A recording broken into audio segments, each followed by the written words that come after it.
서울에서 부산까지 가는 방법은 다양합니다. 비행기를 타고 갈 수도 있고 고속전철 또는 고속버스를 이용하는 방법도 있을 거예요. 하지만 제가 가장 선호하는 방법은 자차로 직접 운전해서 가는 겁니다. 공항이나 역, 정류장을 이용할 필요 없이 많은 짐을 싣고 원하는 시간대에 바로 이동할 수 있기 때문인데요. 저는 다행히도 운전을 좋아하는 DNA를 가지고 있고 항상 미친 듯이 운전을 할 준비가 되어 있습니다. 그리고 오늘은 서울에서 부산까지 최저가 운전을 해보려고 합니다. 고속도로는 타지 않을 거고 연비는 20km/h 이상 유지하는 것을 목표로 운전을 할 거예요. 그리고 부산 근처에서 만나기로 한 군생활 후임 동생과 내기를 했는데요. 20km/h 찍을 수 있을 것 같나? 배팅을 한번 해보자. 안 될 것 같은데. 20km 넘으면은 이번 내기 내가 이기는 거고, 못 넘으면 네가 이기는 거고. 벌칙 뭐 하면 좋을까?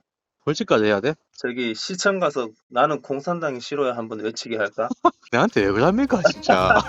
출발에 앞서 서초구 양재동에 있는 한 주유소에서 기름을 넣고 시작하기로 했습니다. 그리고 주유를 하는 동안 이번 컨텐츠를 제작하게 도와주신 인터넷 민족을 소개해드리겠습니다. 최대 48만원까지 현금 지원을 받으며 인터넷 약정 교체를 할 수 있고 추가로 정수기 또는 핸드폰 유심 기반 등 최대 30만원까지 필요하신 혜택을 선택하실 수 있습니다. 굳이 가입을 안 하시더라도 최저요금제 설계로 통신비 절감을 도와드린다고 하며 저희 구독자분들께는 공유기도 요금 추가 없이 무료로 지원해드린다고 합니다. 혹시나 인터넷을 바꿀까 하셨던 분들이 있으시다면 전문 상담사분들께 상담 한번 받아보시길 추천드립니다. 내비게이션 추천 경로의 요금을 확인해봤는데 17,500원이었습니다. 하지만 이날 목표는 최저가 이동이었기 때문에 무료도로 우선 지정을 한 후 출발을 했어요. 이제 이 주유 후 정보가 최종 결과가 될 거거든요.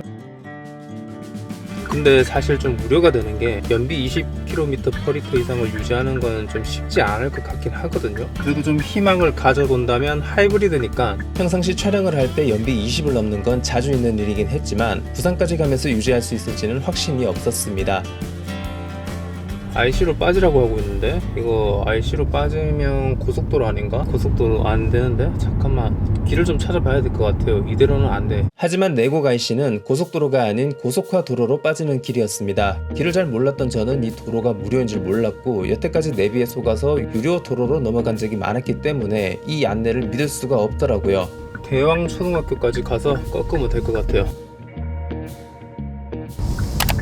첫 번째 포인트 통과. 여기서부터는 이제 고속도로가 안 나올 것 같긴 한데 작전을 세웠습니다. 일단 무료 도로 안내대로 가되 IC로 빠지는 상황이 나오면 그때는 길을 찾아서 가는 걸로. 그리고 연비는 지금 상당히 많이 올라왔죠. 연비를 올릴 수 있었던 이유는 브레이크를 많이 쓸 일이 없을 정도로 도로가 원활했기 때문입니다. 저는 연비 주행에서 가장 중요한 부분이 브레이크를 덜 쓰는 거라고 생각하는데 여기서 포인트는 브레이크를 밟는 행위 자체에 있는 게 아니라 브레이크 밟을 상황을 적게 만들어내는 운전 습관이라고 할 수 있을 것 같습니다. 여러분도 아시겠지만 자동차는 악셀에서 발을 떼는 순간 속도가 줄어들기 시작합니다. 그래서 저는 속도를 줄일 때 먼저 악셀에서 발을 떼고 속도를 천천히 떨어뜨린 후 브레이크는 보조하는 역할로 활용하는 편이에요. 그리고 이런 운전을 하려면 앞차와의 간격을 적절하게 유지해야 하고 칼치기를 하고 다닐 게 아니라면 교통 흐름에 맞지 않는 과속을 하지 않는 게 좋습니다.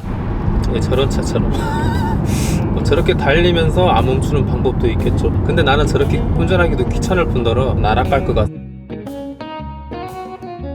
여기는 그리고 3번 국도네요. 고속도로 같이 생겼지만 국도입니다. 지금 오르막길이라서 연비 계속 떨어지네. 근데 하지만 제 하이브리드의 묘기가 나올 때가 됐습니다. 곧 있으면 정체 구간이 나올 것 같은데 가솔린이나 디젤 차량이라면 이런 구간에서 연비가 크게 떨어졌겠지만 하이브리드는 다릅니다. 이유는 바로 주행하는 동안 충전해 놓은 배터리를 이용해 차를 움직이면서 연료 사용을 줄일 수 있기 때문이죠. 그리고 이런 데까지 발컨하기는 솔직히 귀찮아서 크루즈를 키도록 하겠습니다. 여기는 90km까지 달릴 수 있는 국도네요. 지금 정체 구간은 벗어났는데 연비가 생각보다 그렇게 나오고 있지 않습니다. 나중에 이제 키로수가 쌓이고 나면 연비 변동이 점점 줄어들기 때문에 초반에 연비를 잘 쌓아놓는 게 되게 중요하다. 이런 내리막길에서 특히 연비를 잘 쌓아야 된다.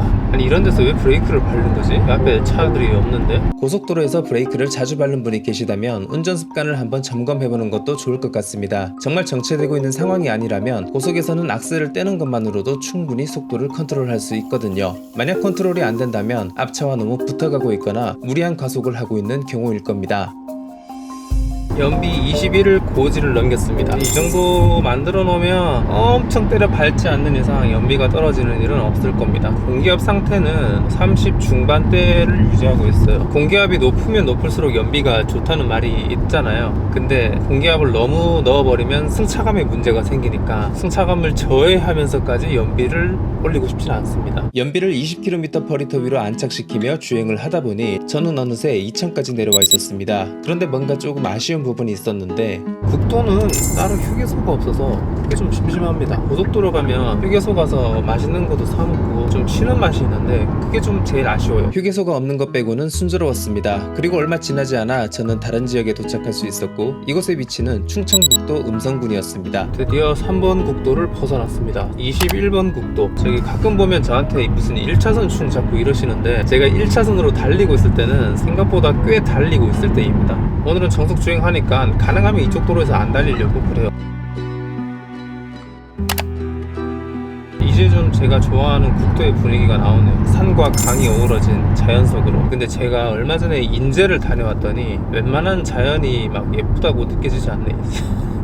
인제는 또 가고 싶다. 그렇게 37번 국도를 멍 때리며 운전하다 보니 자연스럽게 34번 국도로 이어졌고 이곳은 충북 계산군이었습니다. 그런데 여기까지 오면서도 휴게소 한 번이 안 나타나는 바람에 대로변에 위치한 주유소 화장실을 이용했는데 조금만 더 가니까 제법 큰 휴게소가 나오더라고요. 입구를 들어서자 크리스마스 트리와 산타가 반겨주었고 다양한 식사 메뉴까지 준비되어 있었습니다. 뭘 먹으면 좀 건강한 식단이 될까 고민하다가 갑자기 예전에 어머니가 해주셨던 고등어 구이가 생각나서 주문을 해봤는데 뭔가 행복함이 느껴지는 밥상입니다.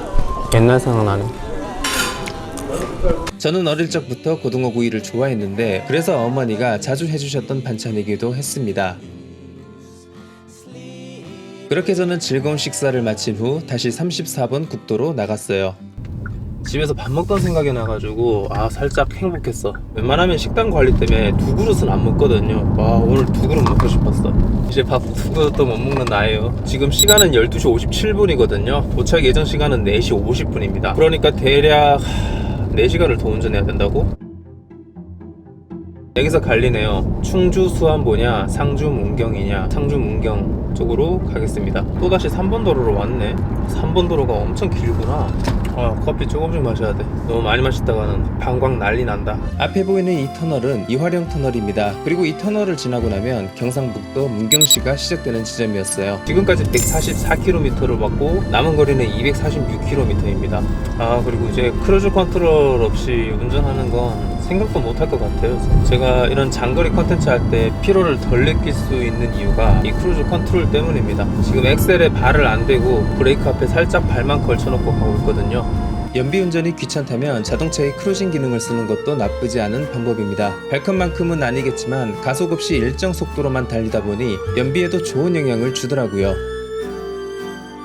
아니, 국도가 너무 잘 돼 있어. 이렇게 달려서 나는 돈을 얼마나 아끼게 될까?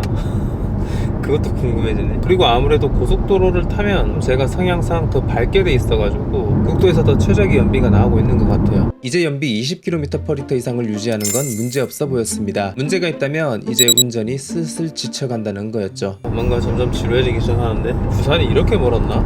속도 내서 달리기 싫어하시는 분들 있잖아요. 이런 도로 쓰셔도 괜찮을 것 같아요. 어떤 느낌이냐면 하이브리드 전용 차로 같습니다.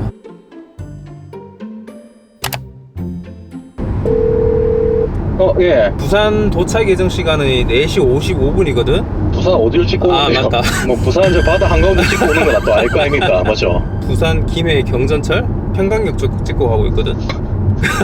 나 처음에는 어디 있고 어디 있지? 그러면 거기에서 끝내고 전화 주시면 되겠다. 끝나고 전화해도 만났는데 지장 없겠네, 그지? 연비 얼마나 하고 있는지 아나? 뭐 한 17? 22.4. 일부러 신경 쓰면서 운전하고 있구만. 밟지도 않고 지금 천천히 오고 있는 거 아닙니까? 이제 공산당 한번 외치러 가자. 형님 요즘 시국에 형님 진짜 목숨이 위태롭습니다 요즘에. 내가 이따 가서 다시 연락할게. 네, 알겠습니다. 공산당 가자. 저녁 후 20년 만에 후임과 만남이었습니다. 그래서인지 마음이 좀 들뜨더라고요. 그렇게 저는 927번 지방도와 33번 국도를 통과하며 칠곡군에 도착했습니다.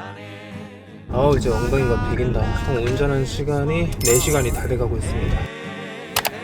바로 옆에 도로가 경부고속도로네요. 야, 근데 국도를 이렇게 잘 해놓으면 고속도로를 굳이 탈 필요가 있나 싶기도 한데 탈 필요는 있을 것 같아요. 좀 더 빨리 가기 위해서. 하지만 몸에서는 슬슬 쉬어가라는 신호가 오기 시작했고 저는 고령군의 낙동강 강변에서 잠깐 차를 세웠습니다. 와, 낙동강이다. 낙동강 보면서 쉬고 싶었어요. 네. 신기하게도 날이 되게 따뜻해요. 11도 정도 되거든요. 너무 따뜻합니다. 여기는 자전거 전용 도로네요. 야, 여기서 자전거 한번 타보고 싶다. 길이 너무 좋아. 저번 컨텐츠에서 제가 6.25 특집을 준비했더니 이제 낙동강 하면 6.25 최종 방어선밖에 생각이 안 납니다. 우리가 외국을 못 가봐서 좀 아쉬워하잖아요. 근데 생각해보면 한국 국내에도 못 가본 데가 엄청 많아요. 저는 컨텐츠 찍으면서 우리나라를 한번 진짜 안 가본 데 없이 다 훑어보고 싶어요. 장기적인 제 목표입니다. 안 알려진 데 좋은 데 엄청 많을 것 같아. 내 채널같이.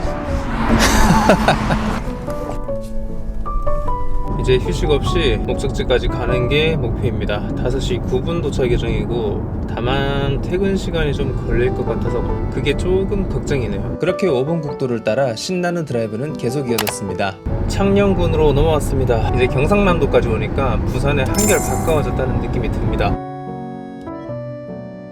멍 때리고 운전만 하게 되네? 이게 뭐야? 유튜브를 하면서 예능 하시는 분들을 되게 존경하게 됐어요. 그 어떻게든 자기 분량을 만들려고 열심히 노력하시는 거잖아. 나도 좀 재밌게 드립도 좀 치고 그렇게 하고 싶은데 점점 이게 운전을 하면 할수록 말수가 적어져.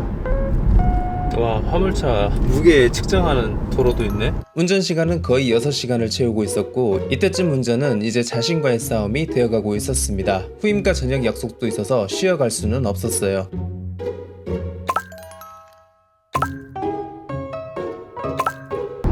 김해시 입성 4시 37분, 연비는 22.4. 잠깐만, 여기 김해에 오니까 차들이 졸라 과속을 때리는데 지금 뒤에 차도 엄청 달라붙고 있어요. 제가 느린 속도가 아니거든요. 막판에 지쳐서 저도 좀 속도를 내고 있었는데도 불구하고 저보다 과속하시는 형님들이 좀 많더라고요. 신기하게도 김해에 들어서고부터였습니다. 해는 저물어 가고 있었고 저는 드디어 김해를 지나 부산에 들어오게 되었습니다. 부산 시작이야? 차가 확 많아졌네. 야, 역시 부산 대도시답게 바로 들어오자마자 차 막히죠. 내비게이션도 아주 시뻘개요, 시뻘개. 그리고 저는 부산에 들어오자마자 바로 감탄의 한마디를 내뱉었는데요. 아니, 왜 깜빡이를 안 켜? 왜 깜빡이를 안 켜지? 그리고 이 정체를 뚫고 최종 목적지까지 도착한 결과는 도착 시간은 오후 5시 10분이었고 휴식 시간까지 합쳐서 총 7시간 21분이 걸렸습니다. 주행거리는 386.1km, 연비는 22.4km/L가 나왔는데 유류비로 환산하면 총 28,456원이 나오더라고요. 만약 고속도로로 안내하는 길로 왔다면 아마 이 정도 연비는 못 찍었을 겁니다. 하지만 못해도 20km/L 이상은 나오기 때문에 주행거리 377km로 유류비를 환산하면 31,103원을 예상할 수 있었고 통행료 17,500원을 더하면 48,603원이 나오네요. 국도와 비교한다면 운전시간을 2시간 줄이는 대신 21,147원이라는 비용이 더 발생하게 됩니다. 얼굴 나와도 되나?